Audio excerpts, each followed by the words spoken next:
নবী বললেন 4 আমল করবা, মরলেই জান্নাতি হবা। কয় আমল? 1, তা'বুদুল্লাহ লা তুশরিকু বিহি শাইআ, শিরিক মুক্ত ইবাদত করবা। কি মুক্ত ইবাদত? শিরিক। ওলামায়ে হযরতদের কাছে আবদার করব, মানুষের পায়ে ধরে ধরে বুঝান, ভাই শিরিক করেন না। আমাদের হাজারো মুসলমানরা নামাজ পড়ে 5 ওয়াক্ত, কিন্তু সে যে শিরিক করে সে জানেও না। বিভিন্ন দিন আসলে, বিভিন্ন মাস আসলে, বিশেষ করে রজব মাস আসলে, কোন মাস? আরে কোন মাস? সামনে তো এই পদ্মা ব্রিজ না, তো পদ্মার এই পাশে কিছুটা গ্রান আছে, আর ওই পাশে তো মাশাআল্লাহ কঠিন গ্রান। গ্রান মানে গন্ধ, বেদাতের গন্ধ। বেদাতের তো গ্রান হয় না, গন্ধ। কি হয়? গন্ধ। তো দেখেন, 1 নাম্বার তা'বুদুল্লাহ, আল্লাহর ইবাদত করবা, শিরিক করা যাবে না। 2 নাম্বার তুকিমুস সালাত, সালাত কায়েম করবা। 3 নাম্বার তুতিজ যাকাত, যাকাত আদায় করবা। 4 নাম্বার তাসিলুর রহিম, আত্মীয়তার সম্পর্ক জোড়া লাগাইবা। রক্তের সম্পর্ক জোড়া লাগাইবা, মারা যাইবা আল্লাহ পাক তোমাকে জান্নাতের মেহমান বানায়া দিবেন। তাহলে 4 নাম্বার রক্তের সম্পর্ক, 4 নাম্বার আত্মীয়তার সম্পর্ক। এটা আল্লাহ আদেশ করছে জোড়া লাগাইতে, এটা ছিন্ন করার আদেশ করে নাই। সহিহ বুখারী হাদিস নাম্বার 5984 নাম্বার হাদিস। এই হাদিসের মধ্যে আসছে, ক্বালা রাসূলুল্লাহ সাল্লাল্লাহু আলাইহি ওয়াসাল্লাম, লা ইয়াদখুলুল জান্নাতা কাতিউন, আত্মীয়তার সম্পর্ক ছিন্নকারী জান্নাতে প্রবেশ করবে না। রক্তের সম্পর্ক ছিন্নকারী জান্নাতে প্রবেশ করবে না। ঢাকা 10 তলা বাড়ি করছে, তার বোন ঈদের দিন মানুষের কাছে গোশতের জন্য বসে থাকতে হয়, তার আপন বোন অন্যের কাছে খাদ্যের জন্য বসে থাকতে হয়। ঢাকা বাড়ি আছে 5 তলা 6 তলা, ভাইয়ের বোন অন্যের দাঁড়ে দাঁড়ে গিয়ে হাত পাততে হয়। আল্লাহ পাক রব্বুল আলামিন বলছে সম্পর্ক জোড়া লাগাও, রক্তের সম্পর্ক জোড়া লাগাও। এটা ছিন্ন করে যারা, তারা ফাসিক। আল্লাযীনা ইয়ানকুদুনা আহদাল্লাহি মিন বাদি মিসাকি, যারা আল্লাহর সাথে কৃত অঙ্গীকার ভঙ্গ করে, এর দ্বারা উদ্দেশ্য হলো রূহের জগতে ওয়াদা করছি আল্লাহ আপনি আমাদের রব, আপনাকে রব হিসাবে মেনে নিলাম, কিন্তু দুনিয়াতে আসার পর আমি নামাজ পড়ি, আমার বিবিকে নামাজের কথা বলি না, আমার মেয়েটাকে বলি না, এর মানে পরিপূর্ণভাবে এখনো রব মানতে পারি নাই। আমি না রব মানছি পারিবারিক জীবনে, আল্লাহ রব কোথায়? আপনি বিবিকে তো সালাতের কথা বলেন না। তো এই ওয়াদা আল্লাহর সাথে আমরা সবাই করছি। ভাই কথাটা মন দেন, আপনার পরিবারে এই নামাজের কথা না বলাটা, এই জন্য আপনি কিন্তু ওয়াদা করছেন আল্লাহর সাথে, আল্লাহ আমার পরিবার, আমার সমাজ, এদের কাছে আমি এই রব কিভাবে বাস্তবায়ন করা যায় চেষ্টা করব, এই ওয়াদা করছেন, কিন্তু আপনি দুনিয়াতে এসে ভঙ্গ করতেছেন। এটাই বলতেছে আল্লাহ, তারা ফাসিক। আল্লাযীনা ইয়ানকুদুনা আহদাল্লাহ, যারা আল্লাহর সাথে কৃত ওয়াদা ভঙ্গ করে। আল্লাহ আমাদের সকলকে এই বিষয়টা উপলব্ধি করে আমরা যেন ওয়াদা ভঙ্গকারীদের অন্তর্ভুক্ত না হই, আল্লাহ পাক্কা খাঁটি ইমানদার যেন হয়ে আমরা দুনিয়া থেকে বিদায় নিতে পারি, আল্লাহ তৌফিক দান করেন। তাহলে আল্লাযীনা ইয়ানকুদুনা আহদাল্লাহি মিন বাদি মিসাকি। এবার মন দিয়ে শুনেন, আল্লাহর সাথে যে ওয়াদা করছেন, আর কি কি ওয়াদা? আল্লাহ পবিত্র কোরআনে বলছে, মা আতাকুমুর রাসূলু ফাখুযু ওয়া মা নাহাকুম আনহু ফান্তাহু। সূরা মুহাম্মদে আল্লাহ বলেন, ওয়াল্লাযীনা আমানু ওয়া আমিলুস সালিহাত ওয়া আমানু বিমা নুজিলা আলা মুহাম্মাদিন ওয়া হুয়াল হাক্কু মির রাব্বিহিম। আল্লাহ বলেন ঈমানদার কারা? যারা ঈমান এনেছে, নেক কাজ করেছে, এবং যারা আমার নবীর উপর যা নাজিল করা হয়েছে সব বিশ্বাস করেছে, তারাই হলো ঈমানদার। হ্যাঁ, ওলামা হযরতদের কাছে মুজাকারা করতেছি, গুরুত্বপূর্ণ একটা কথার দিকে আমি যাচ্ছি। আল্লাহ পাক রব্বুল আলামিন আমাদের নবীজির উপর যা নাজিল করেছেন পুরাটার উপরে ঈমান আনতে আমরা অঙ্গীকারাবদ্ধ। এখন বলেন তো, কোরআনের কিছু অংশ মানি না সব মানি? আরে নবীজির উপরে আল্লাহ কোরআনের কিছু নাজিল করছে না পুরা কোরআন? তার মানে নবীজির যা দিছে আল্লাহ আমরা সব মেনে নিব, ঠিক না? আল্লাযীনা আমানু ওয়া আমিলুস সালিহাত ওয়া আমানু বিমা নুজিলা আলা মুহাম্মদ, মুহাম্মদ সাল্লাল্লাহু আলাইহি সাল্লামের উপর যা নাজিল করা হয়েছে আমরা সব বিশ্বাস করি। আচ্ছা, আমরা তো অঙ্গীকারাবদ্ধ হলাম, বিশ্বাস করি, সবকিছু আমরা মানি।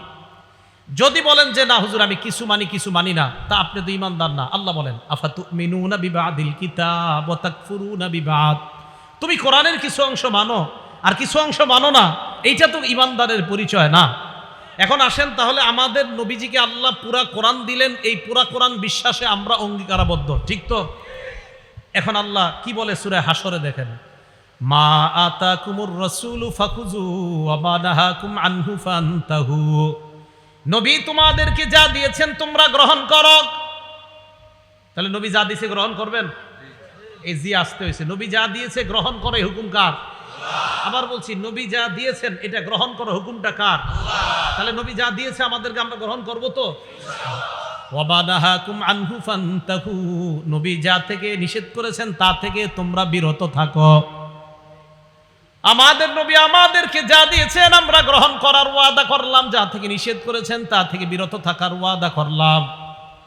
এখন আসেন আল্লাহ নবীর সাহাবা আব্দুল্লাহ ইবনে আমর রাদিয়াল্লাহু তাআলা আনহুমার বর্ণনা। আব্দুর রহমান ইবনে আব্দে রব্বিল কাবা একজন তাবিঈ, এই তাবিঈ বলেন আমি নবীর সাহাবা আব্দুল্লাহ ইবনে আমরের কাছে গেলাম। নাসাই শরীফ 4191 নম্বর হাদিসের বর্ণনা। ওয়া হুয়া জালিসুন ফি জিল্লিল কাবা, নবীর সাহাবা তখন কাবার ছায়ার মধ্যে বসা। ওয়ান নাসু আলাইহি মুজতামিউন, নবীর সাহাবাকে সবাই ঘেরাও করে রাখছে। সাহাবা আব্দুল্লাহ ইবনে আমর বলেন কুন্না মান নবী সাল্লাল্লাহু আলাইহি ওয়াসাল্লাম ফি সাফার, আমরা আল্লাহ নবীর সাথে এক সফরের মধ্যে ছিলাম। ইদ নাযালনা মানজিলা, সফর করতে করতে এক জায়গায় যাত্রা বিরতি দিলাম। আমরা সফরে বের হই, দাওয়াত তাবলীগের সফরে গেলে হঠাৎ আমাদের যদি নামাজের প্রয়োজন হয়, হাজতের প্রয়োজন হলে মাঝে মাঝে সফর বিরতি দিই আমরা, ঠিক না?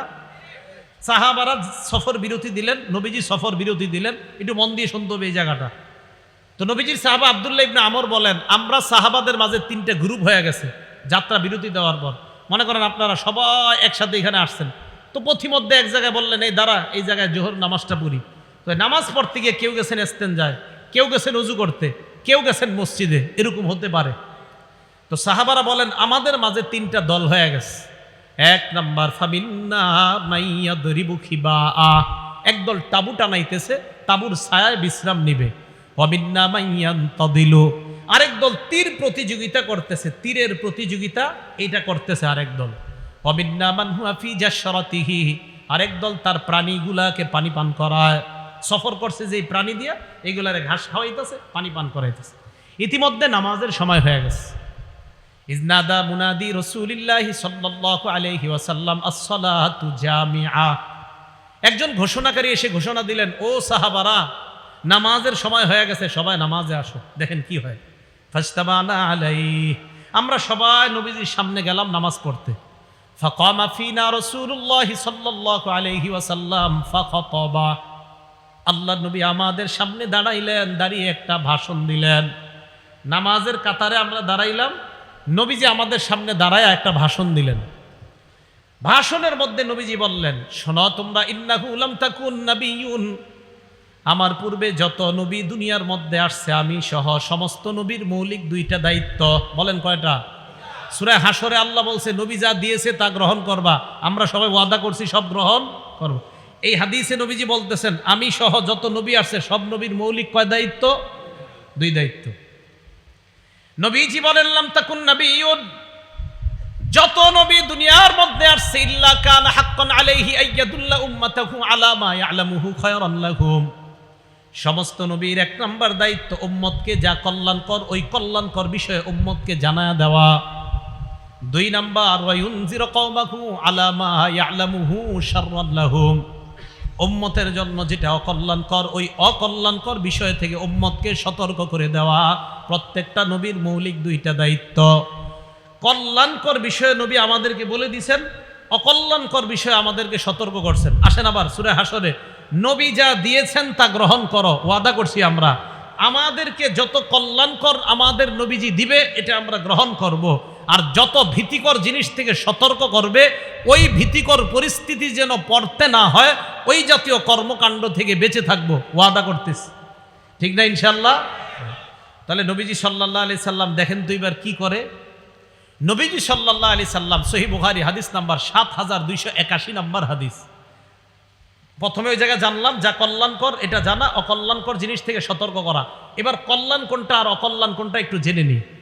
সহিহ বুখারী হাদিস নাম্বার 7281 নম্বর হাদিস, জাবের রাদিয়াল্লাহু তাআলা আনহুর বর্ণনা। তিনি বলেন জাআত মালাইকাতুন ইলান নবী সাল্লাল্লাহু আলাইহি ওয়াসাল্লাম, একদল ফেরেশতা আল্লাহর নবীর কাছে আগমন করলেন। আল্লাহর নবী তখন ঘুমায়, নবীজি ঘরের মধ্যে ঘুমাইতেছে, একদল ফেরেশতা নবীর সামনে আসছে।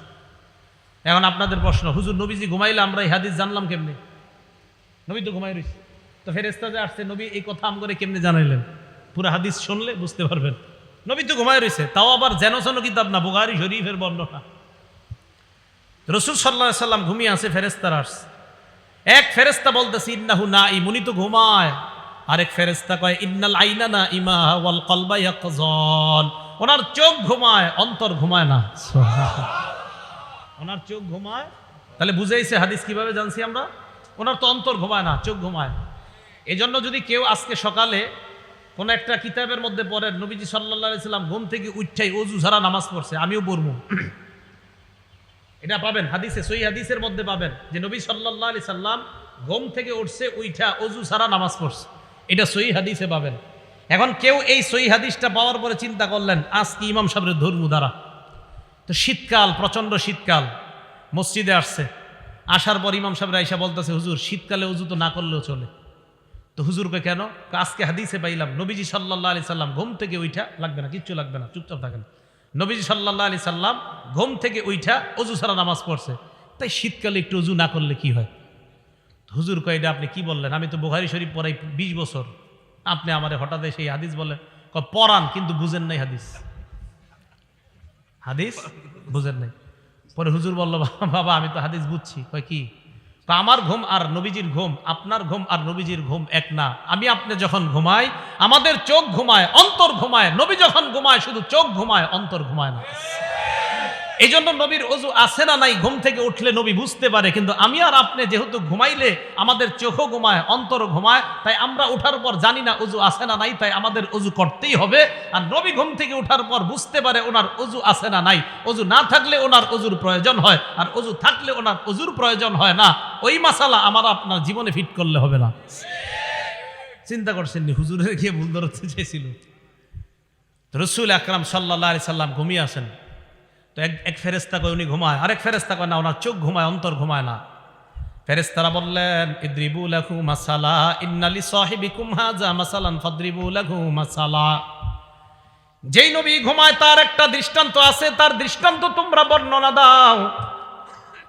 ফেরেশতাদের মধ্যে একজন বললেন তিনি তো ঘুমায়, আরেক ফেরেশতা কয় তিনি ঘুমায় না, তার চোখ ঘুমায়, তার অন্তর ঘুমায় না।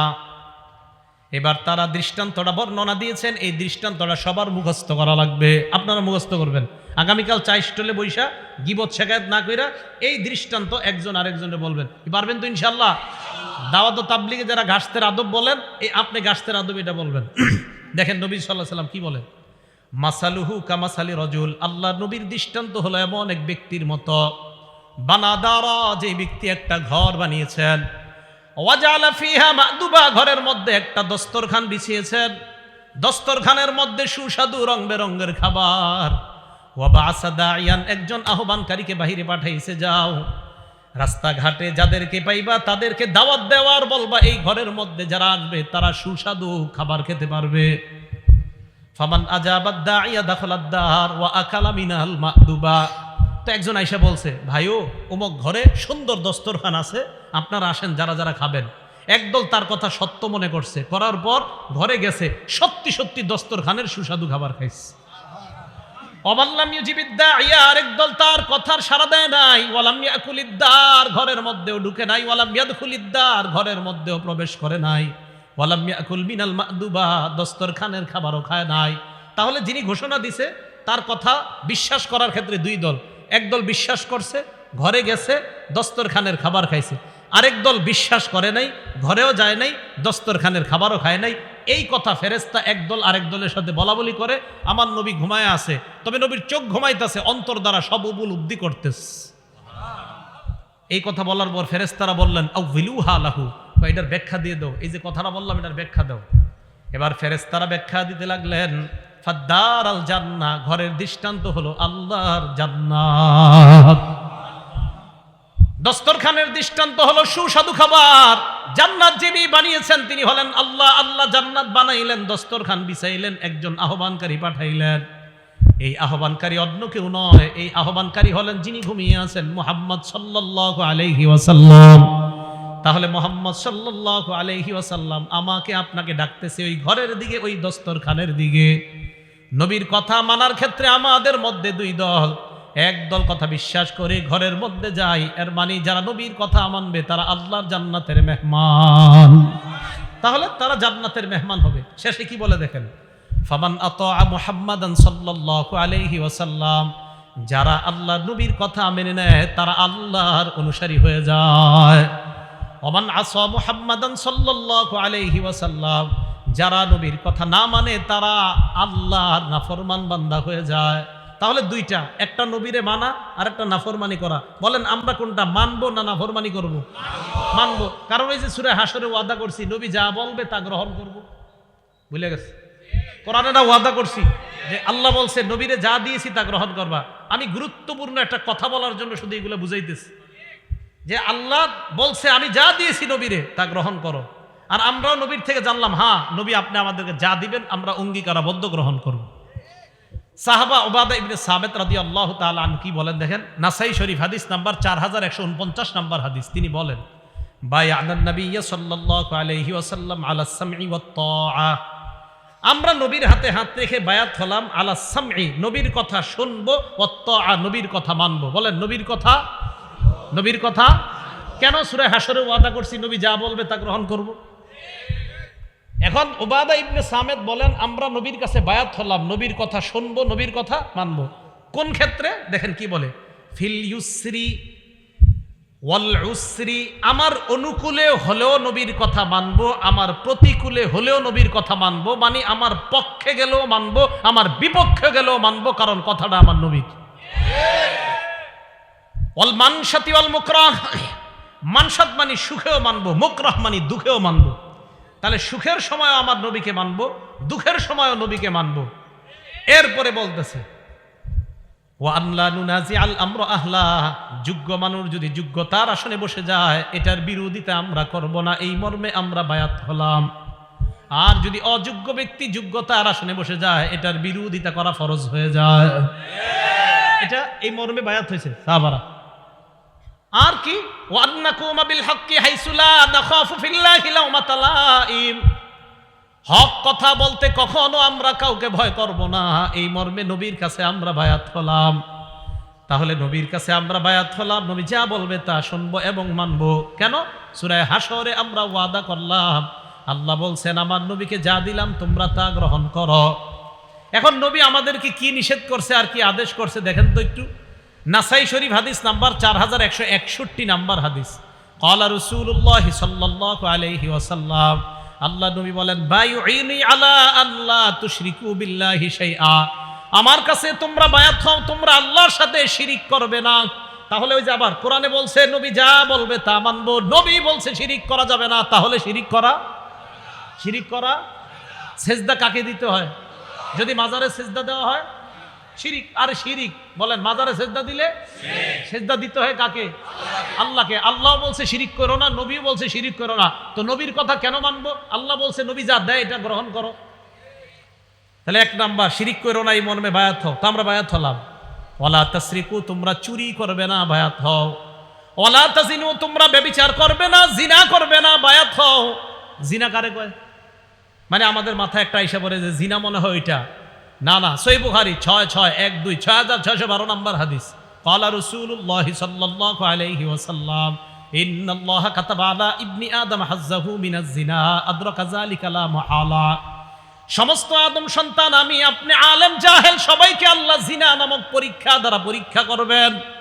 এই পরীক্ষায় সবাই পড়তে হবে ফাজিনাল লিসান আল মান্তিক, জবানের জিনা হলো কথা বলা। যেই নারীর সাথে দেখা দেওয়া হারাম, এই নারীর সাথে সরাসরি কথা বলাও হারাম। সরাসরি কথা বলা মোবাইলে, এটা আসতে হইল কেন? যেই নারীর সাথে সরাসরি দেখা দেওয়া হারাম, এই নারীর সাথে সরাসরি কথা বলা মোবাইলে, হ্যাঁ জোরে বলেন, মোবাইলে হারাম। তাহলে জিনাল লিসান আল মান্তিক, মুখের জিনা হলো কথা বলা। ওয়াজিনাল আইনি আন নাজরু, চোখের জিনা হলো দেখা, চোখের জিনা দেখা। ওয়ান নাফসু তামান্না ওয়া তাশতাহি, রং নাম্বারে একটা মেয়ের সাথে কথা বললেন, বলার পর বালিশে মাথা লাগিয়ে চিন্তা করতেছেন না জানি মেয়েটা দেখতে কেমন। আল্লাহ নবী কয় অন্তরের জিনা করলা, এটা অন্তরের জিনা। এটা কিসের জিনা? অন্তরের জিনা। তো এই জাতীয় জিনা মনে হয় পুরো এলাকায়, স্মার্টফোন তো চালানি না, এটা হওয়ারও সম্ভাবনা নাই। তাহলে রাসূল সাল্লাল্লাহু আলাইহি সাল্লাম বললেন এক নাম্বার শিরিক করবে না, দুই নাম্বার চুরি করবে না, তিন নাম্বার জিনা করবে না। তাহলে জিনা, এগুলাও জিনা। হেঁটে হেঁটে কোনো নারীর দিকে যাওয়া পায়ের জিনা, কোনো নারীর শরীর স্পর্শ করতে যাওয়া হাতের জিনা, চ্যাটিং করা কোনো নারীর সাথে মোবাইলে, এটাও হাতের জিনা, অবৈধভাবে কোনো নারীর সাথে চ্যাটিং করা অপ্রয়োজনীয়, এটা হাতের জিনা। কিসের জিনা? হাতের জিনা। হ্যাঁ, হাতের জিনা। এই জিনার মধ্যে লিপ্ত হওয়া যাবে না, এটা রাসূল সাল্লাল্লাহু আলাইহি ওয়াসাল্লাম ওয়াদাবদ্ধ। ওয়ালা তাকতুলু আওলাদাকুম, তোমরা তোমাদের সন্তান হত্যা করবে না। ওয়ালা তাতুনা বিবুহতান তাফতারুনাহু বাইনা আইদিকুম, নিজেরা বানিয়ে মিথ্যা কথা বলবে না। আপনারা অনেক কিছু বানিয়ে বলে ফেলেন, ইমাম সাহেবের নামে বলে ফেলেন, মুয়াজ্জিনের নামে বলে ফেলেন, এলাকার একটা ভালো মানুষের নামে একটা খারাপ কথা রটায়া দিলেন, এটা করা যাবে না। নবীজি বলছেন ওয়ালা তাসুনি ফি মারুফ, ন্যায় কাজে তোমরা আমার নাফরমানি করবা না। তাহলে রাসূল সাল্লাল্লাহু আলাইহি সাল্লামকে আল্লাহ যা দিয়েছেন এটা গ্রহণ করা, যা থেকে নিষেধ করেছেন এটা থেকে বিরত থাকা। এখন বলেন তো, রাসূল সাল্লাল্লাহু আলাইহি সাল্লাম আমাদেরকে কয়টা জিনিস দিয়ে গেছে? দুইটা। প্রথমে বলছে সব নবীরা তার উম্মতকে দুইটা বিষয় বলে, ভালো গুণগুলা জানায় দেয়, খারাপ জিনিসগুলা থেকে সতর্ক করে। এখন এই ভালো আর খারাপগুলো আমরা পামু কই? বলেন, যেই জিনিসের মধ্যে পামু এই জিনিসের নাম বলেন কোরআন সুন্নাহ। বলেন কোরআন সুন্নাহ। এখন বলেন তো, নবীর যা কথা মানবো আমরা আর যা থেকে বিরত থাকবো, এটা কয় জায়গায় পাবো? এক নাম্বার, দুই নাম্বার সুন্নাহ। মনে থাকবে তো? হ্যাঁ। ক্বালা রাসূলুল্লাহি সাল্লাল্লাহু আলাইহি ওয়াসাল্লাম, সহিহুত তারগিব একটা কিতাবের নাম, হাদিস নাম্বার 40। নবীজি বলেন তারাকতু ফীকুম মা ইন ইতাসামতুম বিহি ফালান তাদিল্লু আবাদা, আমি তোমাদের কাছে দুটি জিনিস রেখে গেলাম, এই দুটি জিনিস যদি তোমরা আঁকড়ে ধরো কখনো তোমরা পথভ্রষ্ট হবে না। এক নাম্বার কিতাব আল্লাহ, আল্লাহর কোরআন। দুই নাম্বার সুন্নাত রাসূলি, রাসূল সাল্লাল্লাহু আলাইহি ওয়াসাল্লামের সুন্নাত। বলেন, এক নাম্বার আল্লাহর, দুই নাম্বার রাসূলের সুন্নাত। এখন এইগুলো আমি কেন বলতেছি? হ্যাঁ, বলার কারণ কি? বলার কারণটা হলো ইবনে মাজার 12 নাম্বার হাদিস। বলেন কিতাবটার নাম ইবনে মাজা। কোন কিতাব? হাদিস নাম্বার 12। নবীজি সাল্লাল্লাহু আলাইহি সাল্লাম বলেন ইউশিকুর রাজুলু মুত্তাকিয়ান আলা আরিকাতি, এমন একটা জামানা আসবে যেই জামানায় মানুষ সিংহাসনের মধ্যে ভাব নিয়ে বসবে, সিংহাসনের ভাব নিয়ে বসা থাকবে।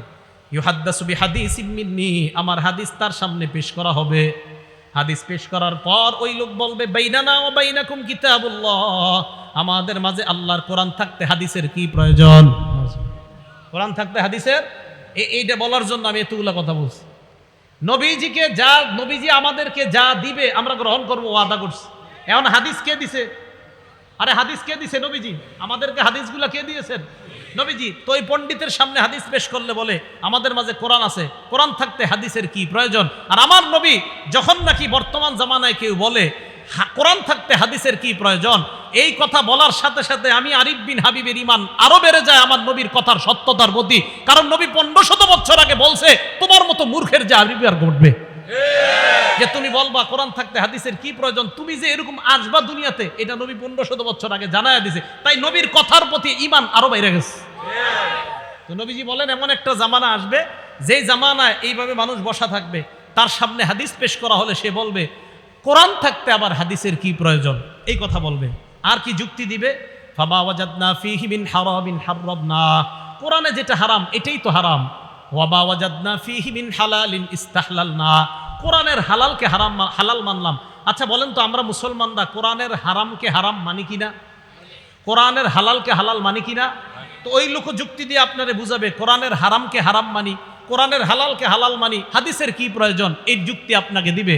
তখন আপনি পাল্টা প্রশ্ন করবেন, ভাই কোরআনের মধ্যে আছে রুকু করো, কোরআনের মধ্যে আছে সিজদা করো। ইয়া আইয়ুহাল্লাযীনা আমানুর কাউ, হে ঈমানদারগণ তোমরা রুকু করো, ওয়াসজুদু সিজদা করো।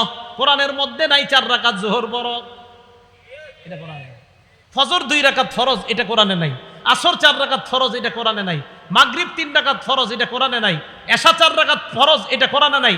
কোরআনে আছে নামাজ পড়ো, কোরআনে আছে রুকু করো, কোরআনে আছে সিজদা করো। হাদিসের মধ্যে আছে নামাজ এইভাবে পড়ো, হাদিসের মধ্যে আছে ফজর এইভাবে পড়ো। অতএব শুধু কোরআন আর শুধু হাদিস একটা বাদ দিয়ে আরেকটা মানার নাম মুনাফিক মার্কা ঈমানদার।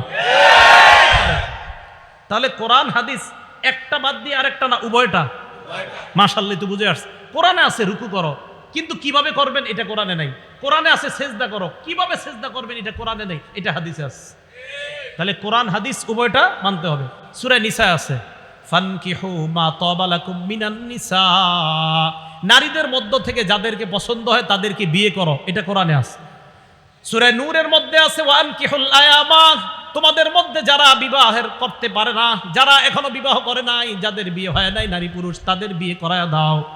সূরা নিসায় আছে বিয়ে করো, সূরা নূরে আছে বিয়ে করাও। কিভাবে বিয়ে করাইবা এটা কোরআনে কোথাও লেখা নেই। এই যে দুইজন বসবে, বসার পরে একজনে ইজাব বলবে, আরেকজন কবুল বলবে, এত টাকা দেন মোহরের বাবদ তোমাকে প্রস্তাব করলাম, তুমি রাজি থাকলে কবুল বলো, এটা কোরআনে কোথাও লেখা নাই। কোরআনে আছে বিয়ে করো, কোরআন আছে বিয়ে করাও, হাদিসে আছে কিভাবে বিয়ে করাও।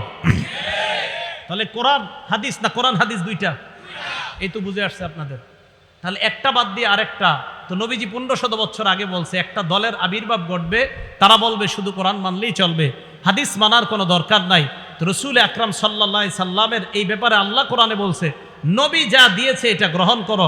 বলেন আমাদের নবী আমাদেরকে শুধু কোরআন দিছে না কোরআন সুন্নাহ দুইটা দিছে? মাশাআল্লাহ, বুঝে আসছে সবার। এই জিনিস দুইটাই আমরা গ্রহণ করব, এটা রাসূল সাল্লাল্লাহু আলাইহি সাল্লাম আমাদেরকে দিয়েছেন, আর আমরা কোরআনে ওয়াদা করছি। আল্লাহ এটাই বলতেছে আল্লাযীনা ইয়ানকুদুনা আহদাল্লাহি মিন বাদি মিসাকি, যারা আল্লাহর সাথে কৃত ওয়াদা ভঙ্গ করে। আল্লাহ আমরা ওয়াদা করছি আপনার নবী যা দিবে তা গ্রহণ করব, এই ওয়াদা আমরা ভঙ্গকারী হব না, আর ওয়াদা ভঙ্গকারী হলে আমরা ফাসিক হয়ে যাব। নাউজুবিল্লাহ। কি কথা মনে থাকবে? এবার পরের অংশে যাই। আল্লাযীনা ইয়ানকুদুনা আহদাল্লাহি মিন বাদি মিসাকি, পরের অংশটা শুরু করলে কেউ উঠেন না, আল্লাহর রাস্তায় উঠবেন। কারণ পরের অংশটা এমন একটা বিষয়, এটা শুনলে অনেকে উঠা যায়, উঠেন না কিন্তু। হ্যাঁ, ওয়ায়াকতাউনা মা আমারাল্লাহু বিহি আন ইউসালা, আল্লাহ যা জোড়া লাগাইতে আদেশ করে তারা তা ছিন্ন করে। ফাসিকদের দ্বিতীয় পরিচয় দিচ্ছে আল্লাহ, আল্লাহ যা জোড়া লাগাইতে বলে তারা সেটা ছিন্ন করে। আল্লাহ জোড়া লাগাইতে বলে আত্মীয়তার সম্পর্ক, এটা তারা ছিন্ন করে। সম্পর্ক কিসের? রক্তের সম্পর্ক, আত্মীয়তার সম্পর্ক। বলেন রক্তের সম্পর্ক, আত্মীয়তার সম্পর্ক। সহিহ বুখারী হাদিস নাম্বার 5983 নাম্বার হাদিস। এক ব্যক্তি রাসূল আকরাম সাল্লাল্লাহু আলাইহি সাল্লামের কাছে আসছে, আসে বলে আখবিরনি বিআমালিন ইউদখিলুনিল জান্নাহ, ইয়া রাসূলুল্লাহ এমন কিছু আমল আমাকে বলেন যে আমলটা করলে আমি আল্লাহর জান্নাতের মেহমান হয়ে যাব। এই প্রশ্ন করার পর সাহাবারা বললেন ফাকালাল কওম মালাহ মালাহ, সাহাবারা বললেন এই লোকটার কি হইল, এই লোকটার কি হইল, কি প্রশ্ন করে? এমন আমল বলেন যে আমল করলেই জান্নাতে যাব, লোকটার কি হলো? নবীজি বলে আরে থামো, অরবুল মালাহ, লোকটার প্রয়োজনীয়তা আছে তাই জিজ্ঞাসা করছে। নবী বললেন 4 আমল করবা, মরলেই জান্নাতি হবা। কয় আমল? 1 তা'বুদুল্লাহ লা তুশরিকু বিহি শাইআ, শিরিক মুক্ত ইবাদত করবা। কি মুক্ত ইবাদত? শিরিক।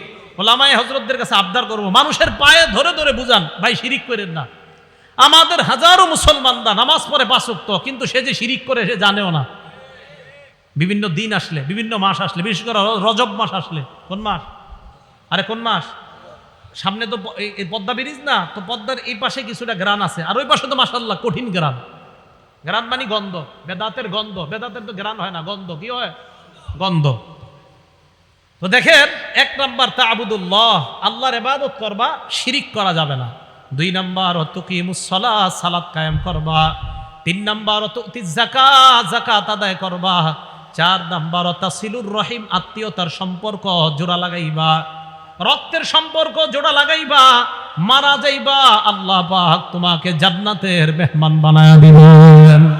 তাহলে 4 নাম্বার রক্তের সম্পর্ক, 4 নাম্বার আত্মীয়তার সম্পর্ক, এটা আল্লাহ আদেশ করছে জোড়া লাগাইতে, এটা ছিন্ন করার আদেশ করে নাই। সহিহ বুখারী হাদিস নাম্বার 5984 নাম্বার হাদিস। এই হাদিসের মধ্যে আসছে ক্বালা রাসূলুল্লাহ সাল্লাল্লাহু আলাইহি ওয়াসাল্লাম লা ইয়াদখুলুল জান্নাতা কাতিউন, আত্মীয়তার সম্পর্ক ছিন্নকারী জান্নাতে প্রবেশ করবে না। রক্তের সম্পর্ক ছিন্নকারী জান্নাতে প্রবেশ করবে না। ঢাকা 10 তলা বাড়ি করছে, তার বোন ঈদের দিন মানুষের কাছে গোশতের জন্য বসে থাকতে হয়, তার আপন বোন অন্যের কাছে খাদ্যের জন্য বসে থাকতে হয়। ঢাকা বাড়ি আছে 5 তলা 6 তলা, ভাইয়ের বোন অন্যের দাঁড়ে দাঁড়ে গিয়ে হাত পাততে হয়। আল্লাহ পাক রব্বুল আলামিন বলছে সম্পর্ক জোড়া লাগাও, রক্তের সম্পর্ক জোড়া লাগাও, এটা ছিন্ন করে যারা তারা ফাসিক। সহিহ বুখারী হাদিস নাম্বার 5985 নাম্বার হাদিস। ক্বালা রাসূলুল্লাহ সাল্লাল্লাহু আলাইহি ওয়াসাল্লাম, আল্লাহ নবী বলেন মান সাররাহু, যেই ব্যক্তি এটা পছন্দ করে, আইয়ুবসাতা লাহু ফি রিজকিহি, কোন ব্যক্তি যদি চায় তার রিজিকের মধ্যে বরকত হোক, রিজিকে বরকত সবাই চান। 2 নম্বর ওয়ায়ুনসালাহু ফি ইসরিহি বা আসরিহি, কেউ যদি চায় তার হায়াতে বরকত। বলেন কয় জিনিসে বরকত? রিজিকে, হায়াতে। বলেন রিজিকে। যদি এই 2 জিনিসে কেউ বরকত চায়, নবী বলেন ফালইয়াসিল রহিমা, সে যেন রক্তের সম্পর্ক জোড়া লাগায়, আল্লাহ তার রিজিকে এবং হায়াতে বরকত দান করবে। বলেন রিজিক আর হায়াতে বরকত দানের কয় উপায়? মানে না, উপায় একটা। রিজিক আর হায়াতে বরকত হবে একটা আমল করলে, রিজিক আর হায়াতে ভরপুর বেশি বরকত হবে একটা আমল করলে, সেটা হলো রক্তের সম্পর্ক জোড়া লাগাইলে। রক্তের সম্পর্ক জোড়া লাগাইলে রিজিকে বরকত হবে, হায়াতে বরকত হবে। এটা আজীব হাদিস, শোনেন, সহিহ বুখারী হাদিস নাম্বার 5987 নাম্বার হাদিস। ইন্নাল্লাহা খালাকাল খালকা, আল্লাহ সৃষ্টি বানাইলেন, আসমান জমিন বানাইলেন।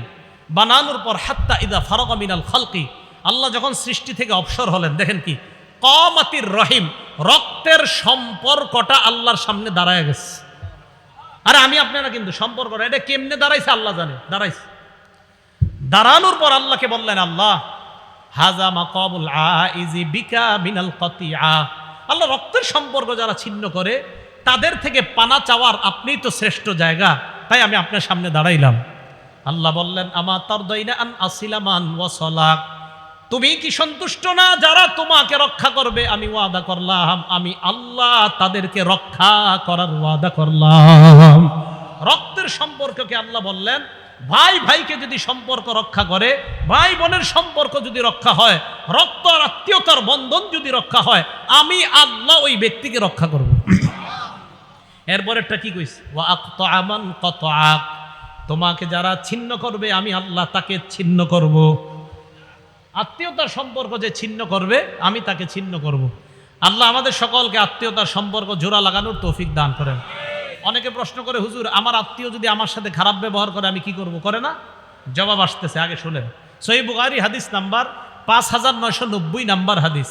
ক্বালা রাসূলুল্লাহ সাল্লাল্লাহু আলাইহি ওয়াসাল্লাম, আল্লাহ নবী বলেন, ওয়ালাকিন লাহুম রাহিমুন আবুল্লু বিবালালিহা, নবীজি বলেন আত্মীয়তার সম্পর্কের একটা রস আছে।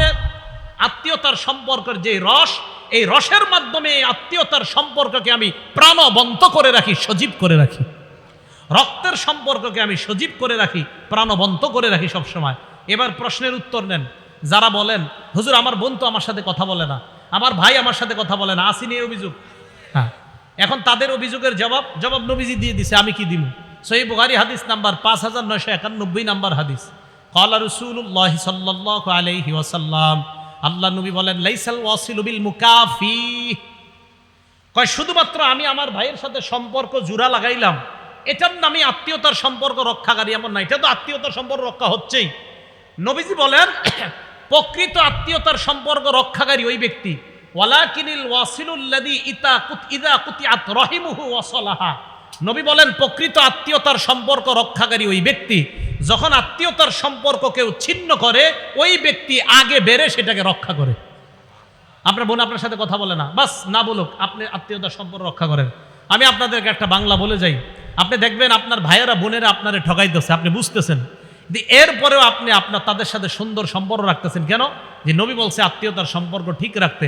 আপনি দেখবেন 2, 4, 5, 10 মাস পরে আপনি খোঁজ নিয়ে দেখবেন তাদের সবার চাইতে আপনি ভালো আছেন। দেখেন, যদিও আপনি বাহ্যিকভাবে দেখতে একটু হেরে যাচ্ছেন, বাহ্যিকভাবে আপনি একটু ফেল হয়ে যাইতেছেন, তাদের চেয়ে দেখা যাচ্ছে, আল্লাহ আপনাকে ভালো রাখবে, এই কথা মনে রাখেন। তাহলে আত্মীয়তার সম্পর্ক এটাকে বলা হয় প্রকৃত, যে কেউ যদি ছিন্ন করে তার সাথে সম্পর্ক রক্ষা করা। আর আত্মীয়তার সম্পর্ক ছিন্ন করা মানে ফাসেক হওয়া, আত্মীয়তার সম্পর্ক ছিন্ন করা মানে জাহান্নামে যাওয়া। আল্লাহ হেফাজত করেন। মুসলিম শরীফের হাদিস, জান্নাতুল ফেরদাউসের উপরে হলো আরশ, সুবহানাল্লাহ। হাদিসে আসছে আল ফিরদাউস আলা জান্নাহ, জান্নাতুল ফেরদাউস হলো জান্নাতের সবচেয়ে উঁচু জায়গাটা। এই হাদিসের মধ্যে নবী বলেন ওয়ামিন ফাওকিহা আল আরশ, জান্নাতুল ফেরদাউসের উপরে হলো আরশ। এবার মুসলিম শরীফের হাদিস শোনেন, আর রহিমু মুআল্লাকাতুন বিল আরশ, রক্তের সম্পর্কটা এই এখনো আরশের সাথে ঝুলে রয়েছে।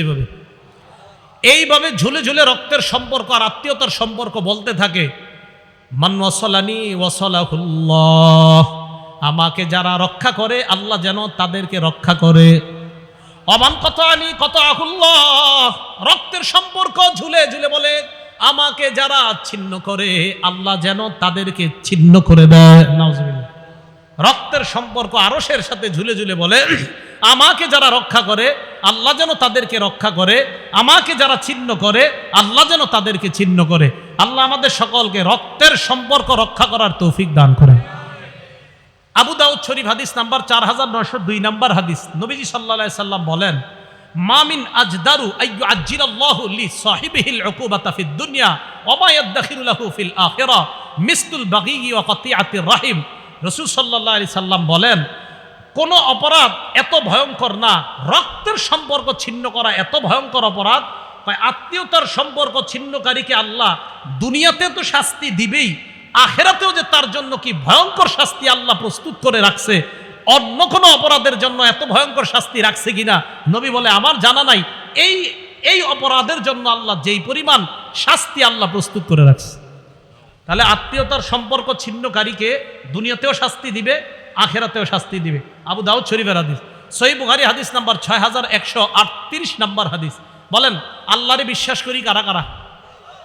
হাত উঠায় রাখেন, বিশ্বাস করি সবাই? তাহলে হাত উঠায় হাদিসটা শুনেন। ক্বালা রাসূলুল্লাহ সাল্লাল্লাহু আলাইহি ওয়াসাল্লাম, মান কানা ইউমিনু বিল্লাহি ওয়াল ইয়াউমিল আখির। রাসূল সাল্লাল্লাহু আলাইহি সাল্লাম বলে, যে আল্লাহ বিশ্বাস করে, করি তো, এবং আখিরাত বিশ্বাস করে, করি, ফাল্যাসিল রহিমা, সে যেন আত্মীয়তার সম্পর্ক রক্ষা করে। হাত উঠায় রাখেন। আত্মীয়তার সম্পর্ক রক্ষা করা মানে আল্লাহরে বিশ্বাস করা, আত্মীয়তার সম্পর্ক রক্ষা করা মানে আখিরাত বিশ্বাস করা।